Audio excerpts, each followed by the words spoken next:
Hey guys, welcome back to my channel. If you're new here, hi, I'm Cheenie, and for today's video, it's gonna be another unfiltered video about my USTH internship, face-to-face internship last week. So yeah, I actually have another video before this about what I did in each section. So this video is really more like my feelings and how I feel about it. So if you haven't watched it, go ahead and watch that first. And yeah, please remember this is an unfiltered video and I'll be saying my thoughts and my opinions, and if you don't have the same opinions as I do, you can leave them down below in the comment section. If I say anything wrong, please correct me. And yeah, I hope you watch this I hope you watch this video with an open mind, and yeah, let's get to it. Alright, so I had my internship in the UST hospital last July 21 to 22. It was a 12-hour duty per day. Unfortunately, my first day was only a half day since it was suspended due to the rain. And yeah, so since I talked about what I did na in the other video or the video before this one is more like my feelings. And again, my mind is very sabog, and if my thoughts are all over the place, please forgive me. I hope you understand pa rin what I'm trying to say. So yeah, how do I feel after the 2 days of internship? Honestly, bitin siya, but I'm thankful already for the 2 days because I know na like in this situation, pandemic, tapos sobrang dami namin sa batch, parang 2 days is good enough, I guess, because it's more than I can ask for.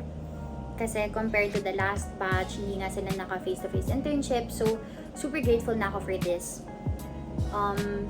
Do I think it's enough especially if I want to continue or if anyone wants to continue as a medical technologist? Definitely not. No talaga. Because if you're only gonna spend 2 hours per section or 4 hours, let's say in clinical chemistry, anatomic pathology, and blood banking, you still won't be able to encounter everything that you need to encounter. For example, like when I was in Clin Micro, I was only able to see urine specimens. So, Clin Micro, kasama dun yung stool specimens, so yung mga things like for parasitology, ganon. But because of the time constraint, I wasn't able to see that, and I wasn't able to experience like fecalysis or something like that. So definitely kulang siya, but again, it's more than I can ask for. So I'm still very, very thankful. I was scared out of my mind before internship, honestly, kasi ayun nga, I feel like days before something actually happens is worse than when you actually there na. Kasi yung anxiety, yung fear, overthinking, all come together, and it's not helpful, and it's not good for the brain or good for the heart, kasi sakit siya sa ulo, sakit siya sa puso, kasi super nervous ka, tapos for what? Like, why did I feel pressured when I'm there to learn? Like, that's what I thought afterwards, parang after all the overthinking and after all the like puyat, parang bakit ko pinuyat sarili ko if I'm here to learn naman yan. So like, syempre there's pressure going in as the first class and the first block for 4th year, and there's pressure to do well and pressure in myself na parang I have to do well, I have to be able to answer your questions. But then no talaga, like when you go there, of course there's this level that you have to maintain na parang pressure just to keep yourself on your feet. But then alam mo yun, yung sobra-sobra, it's like, for what? Don't do it. get sleep, get the rest you need. That's something I regret because I like passed out after the first day since I was super like kulang sa tulog. Anyway, I'm still super happy that I finished my duty. I think I did okay naman. Another thing I'm super thankful for are the people, the med techs who taught me in the hospital. I'm not sure kasi if I'm allowed to say their name, pero to the ma'ams and to the sirs who accommodated my group and are accommodating my block. Thank you po so much for teaching us and sharing your knowledge and your experience. It means so much talaga. Like, I can't even explain how grateful I am. What else? Okay. More about the people I encountered. Aside from them teaching us the concepts about the machines, the principles, I was super thankful that they also shared their experience because you can honestly ask them questions not only about like the section you're in, but like questions na parang how long have they been a medtech, or did they really want to be a medtech initially, or parang were they supposed to continue to med school, ganon. And they answer it talaga, and they're very honest in, I think, or at least to us, they were and it really gives you perspective about how you want to go about life or how you want to go about after college. Kasi shockingly, and something that still does not register completely in my brain, is that I'm in 4th year already and I'm graduating from college and about to enter, or like after this year I'm gonna enter med school na. Oh my god, if the Lord allows. It's like, what? It's so fast. Parang di mo akalain. Kala ko kahapon first yung exam, pero alam mo yun, parang you don't really feel like it's real till something like this happens. And gathering everything that I heard by asking questions dun sa mga medtech is that internship is super crucial for medtech because it's where you'll be exposed to the different situations na may encounter mo in the hospital if you do choose to be a medical technologist and stuff. And parang di ma-imagine na how are you supposed to be a good medtech, an effective medtech, if never ka nakapag-internship. Honestly, like, naisip ko din yon last year, like 3rd year. Like, will hospitals accept medtech graduates who only had online internship? Parang sobrang diba? Like, it's so iffy. And I don't even know how to explain it. Parang sobrang nakaka-unsure na parang you feel, or at least for me, I feel na kailangan ko talaga mag-pursue ng med. Although that's what I want talaga, but then, let's say I wasn't gonna pursue med. It would be hard for me to, like,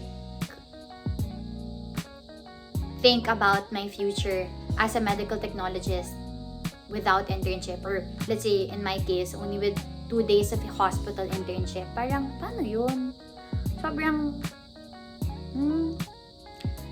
So many question marks in my head if that were to be my reality in the future. But then, I guess, one way or another, for those who want to pursue med school, medtech is still a good choice because, 2nd year of med school is medtech subjects, and at least primed ka na and may background ka na doon, especially in the skills part. At least for my batch, since naka-phlebotomy na kami previously, like 1st year or 2nd year. And yeah, it's just hard to think about, I guess. So I think now that's something to consider also, since we don't know how long this pandemic will last, and it's just something to consider, since once you think about entering med school, that's planning ahead, like 8 years advance. So ayun, something to think about lang, I guess, especially for those if you're not in college yet, incoming pa lang, something to consider lang.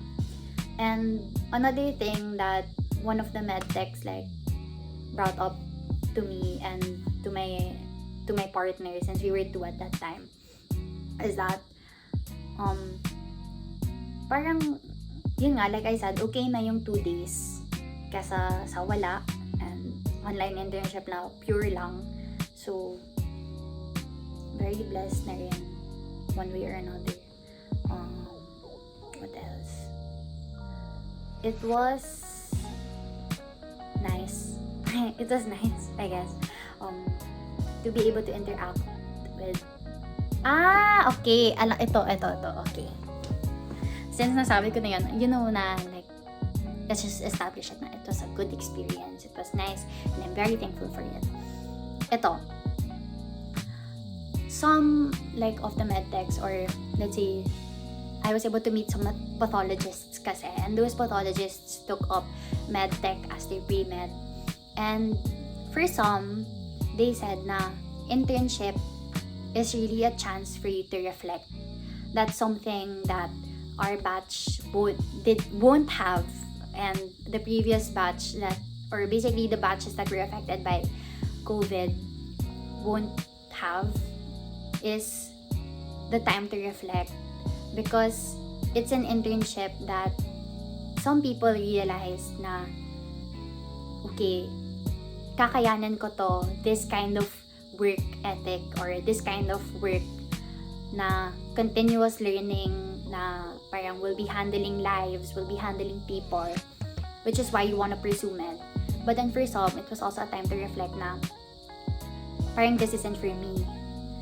Parang initially I wanted to go to med, but then because of this experience, parang I don't want na. So I guess that's one thing na nasasayangan ako, na what if there are people who need this experience to be able to reflect na whether or not they want to pursue med or not. Alam mo yun? So that's one thing na parang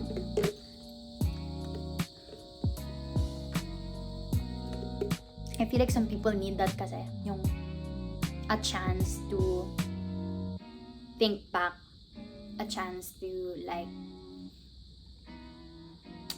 really establish a choice. Kasi med school's not a joke. Med school, choosing to pursue med school is something that will affect the rest of your life. Alam mo yon, like when you choose to pursue med school, you're choosing to study another 4 years, residency, clerkship, then fellowship, and specialty pa. So what? That's halos 8 years pa. In total, around 15-16 years of your life. And what if in the end, di mo pala gusto? That's what? 16 years wasted. So, I guess, something that I wanna tell the future batches is, I hope you really know what you want. Now pa lang, especially entering college pa lang, you really know what you want. Because your choices now will affect you majorly in the future. Your choices now will dictate what you can and cannot do in the future. So, I kind of got super serious, but like, wala. That's just what's in my mind right now while talking to you guys. So, yeah. I think I said everything kasi wala, nakikita ko na paulit-ulit ang yung sinasabi ko. So, yeah. I hope you guys got something out of this episode of Unfiltered, and I hope you enjoyed. So, if you like this video, please give it a big thumbs up. Don't forget to subscribe down below and click the notification bell so you get notified when I have a new video. Never forget, there's nothing to it but to do it. See you guys in my next video. Bye!